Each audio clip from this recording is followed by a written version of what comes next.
Valerie, MD, MBA. I'm a graduate of the University of Notre Dame and the Pennsylvania State University College of Medicine. I'm a board-certified medical specialist with a secondary interest in psychiatry. The refractive surgery industry has known since its inception that LASIK surgery carries a risk of depression and suicide. Bad outcomes are not rare, and these outcomes can result in serious qualitative and quantitative vision losses, including blindness.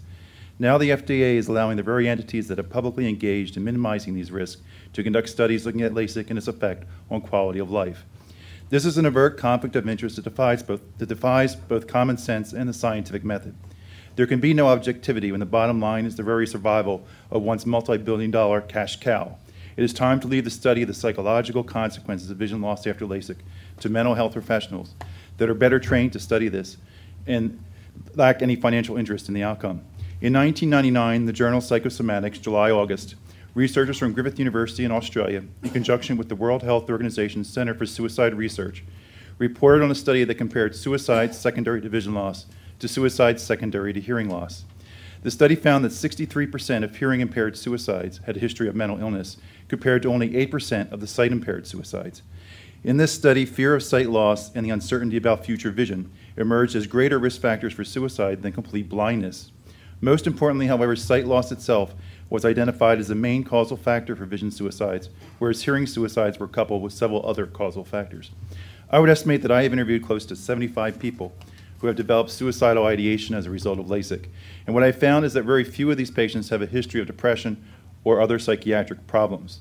This finding is consistent with the Griffith University WHO study of vision loss and suicide, and inconsistent with the industry's claims that pre-existing psychopathology is responsible. If vision loss is causal, as the Griffith University WHO study claims, then better screening for pre-existing psychological problems is not the answer. Stopping the vision loss is. How many totally preventable deaths can the FDA allow when there is absolutely no medical need for a procedure? In the following case, LASIK itself is undoubtedly the sole causal factor in this man's suicidal ideation. AJ underwent LASIK and ended up with a result that his surgeon could not explain. Severely overcorrected with irregular astigmatism, AJ could not even read the Big E after his surgery. In AJ's own words, my life and world changed beyond description the next days following my surgery. First, fierce in as I felt alone and helpless as my life became an endless routine of sitting in front of slit lamps with no improvement in my vision. I was constantly nauseous from the vision imbalance and resulting headaches. Then, out of the blue, panic set in. I began to cry all the time. There seemed no easy way out of the situation I had created for myself. The simple solution to eliminate glasses had become my first ever experience with depression. Deep, deep depression, which I tried to hide from my wife. But my business was suffering, and I became obsessed with my vision to the point that I was becoming unglued. I had always been a very stable person. I had no history of mental illness, depression, or drug addiction, nor had I ever been prone to violence.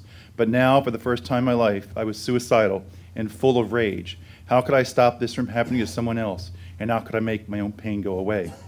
In another case, a dental student without any history of psychological problems reports himself becoming suicidal after his LASIK left him with constant headaches, blur, and vision that could not be corrected with glasses. I shudder to think how close I was to ending my life, he says. Taking 8 courses and studying for a national license exam with one semi-functional eye was a hellish nightmare. This patient reached the point where he found himself with a half-drunk bottle of vodka in one hand and a loaded gun in the other. Incidentally, his surgeon considered him a success. Another patient, SD, with no prior psychological history, reports becoming suicidal when LASIK surgery to correct her myopia produced finger-only vision in one eye and 20/200 vision in the other. She is now awaiting bilateral corneal transplantations. She reports that collusion by local refractive surgeons added to her sense of despair, as none of the local refractive surgeons who saw her for second opinions even mentioned to her that she had ectasia. In conclusion, patients are killing themselves as a result of failed LASIK. A risk of death is not an acceptable risk for a totally unnecessary procedure with no medical benefit. Research on this issue remains virtually nil, and thus the full extent of this catastrophic complication remains unknown. Public safety is best served by a moratorium on these procedures so that these previously unstudied risks can be evaluated and understood. Studies looking at the effects of unsuccessful LASIK on depression and suicidal ideation should be done by mental health professionals and suicidologists who are better able to assess mental health issues and who lack the financial conflict of interest that LASIK surgeons and co-managing optometrists obviously have. If a moratorium is not immediately instituted, the labeling of the excimer lasers for the surgical correction of myopia, hyperopia, and astigmatism should be altered to include risk of suicide and depression, even the